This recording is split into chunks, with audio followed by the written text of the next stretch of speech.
Hello दोस्तों, कैसे हैं आप सब। इस वीडियो में मैं आपको यह बताऊंगा कि कैसे गरीब और अमीर में भेदभाव किया जाता है, कैसे नेता जनता को भ्रमित करती है, हमारा देश क्यों पीछे जा रहा है। इसलिए वीडियो पूरा जरूर देखना।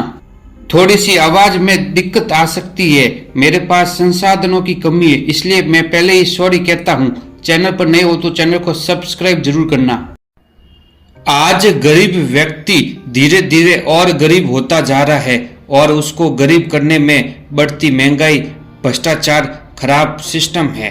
आज बेरोजगारी इतनी बढ़ गई है कि लोग 10,000 में प्राइवेट नौकरी करने को तैयार है। उन्हें पता है कि 10,000 में कुछ नहीं होगा, फिर भी वो काम करते हैं क्योंकि उनकी मजबूरी है, घर की जिम्मेदारियां है। जब घर की जरूरतें पूरी नहीं होती तो वो व्यक्ति लोन लेता है, ईएमआई पर सामान लेता है और धीरे धीरे कर्जों तले दब जाता है। और जब कर्ज हद से ज्यादा हो जाता है वो आत्महत्या जैसे रास्तों को अपनाता है।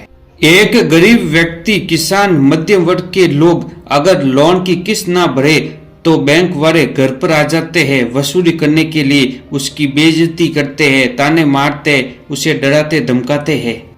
और उसी देश में बड़े बड़े बिजनेसमैनों का करोड़ों रुपए का लोन माफ कर देते हैं। व्यक्ति बैंक के करोड़ों रुपए लेकर भाग जाता है, फिर भी कार्रवाई करने में सालों लग जाते हैं क्योंकि बड़े बड़े बिजनेसमैन नेताओं को पार्टी फंड के नाम पर पैसे देते हैं।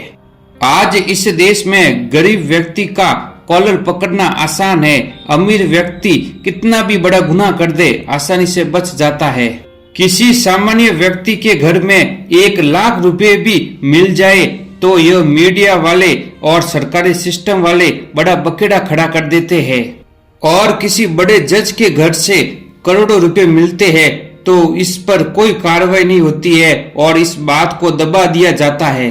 सड़क बनाने में, पुल बनाने में करोड़ों के टेंडर पास होते हैं, परंतु थोड़ी सी बरसात आने पर यह टूट जाते हैं और मरती है तो सिर्फ आम जनता, क्योंकि इनमें बड़े बड़े लोगों ने व नेताओं ने पैसों का घोटाला किया होता है।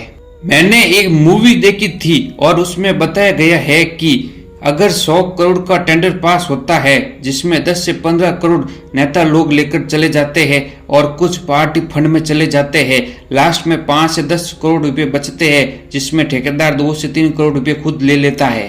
बाकी पैसों से पुल व सड़कें बनती है जिसमें घटिया क्वालिटी का माल होता है और थोड़ी सी बरसात आने पर वो टूट जाते हैं और उसमें मरती है तो सिर्फ आम जनता। यह पैसा है तो जनता का है या फिर दूसरे देशों से लोन लेती है सरकार, देश पर कर्जा होता है, आखिर में चुकाना जनता को पड़ता है और महंगाई बढ़ जाती है। एक खराब फल पूरी टोकरी के अच्छे फलों को खराब कर देता है, वैसे ही भ्रष्टाचार पूरे सिस्टम को खराब कर देता है। हम अरबों रुपए के अंतरिक्ष मिशन करते हैं, चांद पर जाते हैं, मंगल पर जाते हैं, जिससे देश को कोई फायदा नहीं होता है। और बड़े गर्व से सरकार कहती है कि हमने इतिहास रच दिया और वही उसी देश में एक किसान आत्महत्या कर देता है। एक गरीब व्यक्ति भूख से मर जाता है, उसकी किसी को परवाह नहीं है। देश तब मजबूत बनता है जब उसके अंदर की सारी समस्या खत्म हो जाए। आज देश में आतंकवादी घुस जाते हैं और हमला करके भाग जाते हैं, हमें उनको पकड़ने में काफी समय लग जाता है। अहमदाबाद में जो प्लेन क्रैश हुआ, इतने लोग मरे, अभी तक पता नहीं लगा कि वजह कौन सी है। आज ट्रेन का एक्सीडेंट हो जाता है, कई जगह भगदड़ मच जाती है, हम उसे भी नहीं रोक सकते हैं।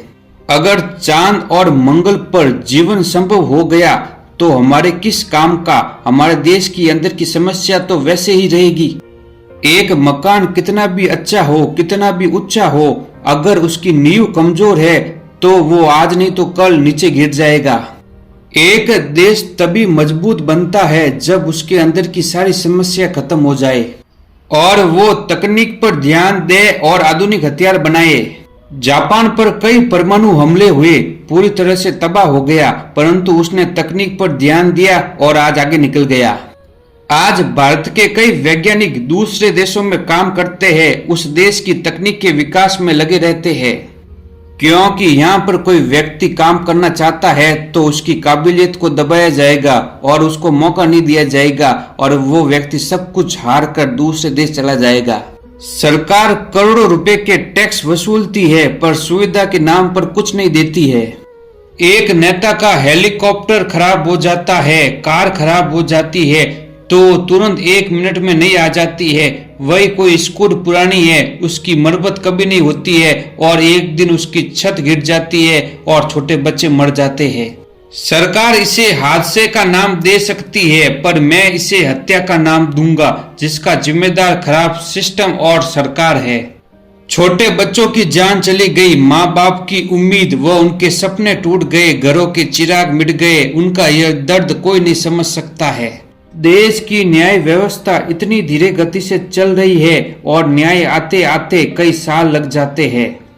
अभी हाल ही में मैंने एक न्यूज पढ़ी, एक व्यक्ति का कोई कसूर नहीं था फिर भी वो जेल में सजा काट रहा था और एक व्यक्ति को न्याय मिलने में इतना समय लग गया कि जब तक न्याय आया वो व्यक्ति मर चुका था। हमारा देश आधुनिक हथियार बनाने पर ध्यान नहीं देता है, तकनीक पर ध्यान नहीं देता है। हम सालाना अरबों रुपए के हथियार दूसरे देशों से खरीदते हैं। हमारा देश क्रिकेट पर अरबों रुपए खर्चा करता है जिससे कोई फायदा नहीं होता है, सट्टे खेलने वाले जन्म लेते हैं। अमेरिका और चीन कभी क्रिकेट नहीं खेलता है और आज वो सबसे आगे है और यही देश ओलंपिक में अपने खिलाड़ी उतारते हैं और कई सारे मेडल लेकर चले जाते हैं। आज अमेरिका इतना ताकतवर देश है कि किसी भी देश पर हमला कर सकता है क्योंकि उसके पास बहुत सारे आधुनिक हथियार और जेट विमान हैं जो तेज गति से चलते हैं। हमारे देश ने ना गूगल बनाया, ना यूट्यूब बनाया, ना कोई सोशल मीडिया ऐप बनाई। आज भारत का हर नागरिक दूसरे देशों की सोशल मीडिया ऐप चलाता है और उसकी इतनी लत लग गई है कि अगर एक दिन भी सर्वर डाउन हो जाए, ऐप नहीं चले तो कुछ लोग मर जाएंगे। आज सोशल मीडिया पर इतना अश्लील कंटेंट आता है, सरकार इस पर भी रोक नहीं लगा पाई। हाल ही का किस्सा है कि मैं सामान लेने दुकान पर गया था, वहां पर 2 बच्चे सोशल मीडिया पर अश्लील रील देख रहे थे। उन बच्चों की उम्र लगभग 8 से 10 साल थी। जब मैंने उन्हें टोका तो मुझे कहा कि अपने काम से काम रख। मुझे ऐसा जवाब मिला, क्या यह बच्चे अच्छे भविष्य का निर्माण कर पाएंगे? क्या इनके माँ बाप इन पर ध्यान देते हैं क्या? आज सोशल मीडिया पर नंगा नाच करने वालों को स्टार बना दिया जाता है और छपरी लोगों को इज्जत दी जाती है और वास्तविक मेहनत करने वाले जिनमें काबिलियत है उसे कोई पूछता भी नहीं है। आज बेरोजगारी इतनी है कि पढ़े लिखे लोगों को ढंग की नौकरी नहीं मिल पा रही है। सरकारी नौकरी में कंपटीशन तो है, उससे ज्यादा प्राइवेट नौकरी में कंपटीशन है। एक समय था जब हमारा देश सोने की चिड़िया थी, हर व्यक्ति के पास सोना था, मंदिर सोने से भरे हुए थे, लोग घरों के ताले भी नहीं लगाते थे। पहले भारत को अरबों ने लूटा, फिर मुगलों ने, फिर अंग्रेजों ने लूटा और भारत के लोगों को गुलाम बनाया और उस समय का राजतंत्र आपसी झगड़ों में लगा हुआ था। किसी व्यक्ति ने कहा है कि अगर भारत में जब पहली बार अरब आक्रमण करने आए तब पूरे भारत के लोगों ने उसका विरोध किया होता, उन पर हमला किया होता तो भारत आज भी सोने की चिड़िया होती। मुगलों ने और अंग्रेजों ने भारत के लोगों को आपस में लड़ाया और उसका फायदा खुद उठाते थे और आज भी हमें आपस में लड़ाकर वोटों की राजनीति होती है। हिंदू धर्म खुद आगे जातियों में बट गया और लोग आपस में लड़ रहे हैं और इसका फायदा दूसरे लोग उठा रहे हैं।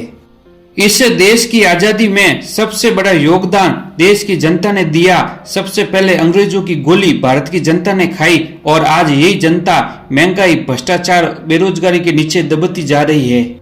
आज देश में ऐसी कोई पार्टी नहीं है जो 100% देश की जनता के बारे में सोचे, देश के बारे में सोचे। सब में मिलावट है, सब में खोट है।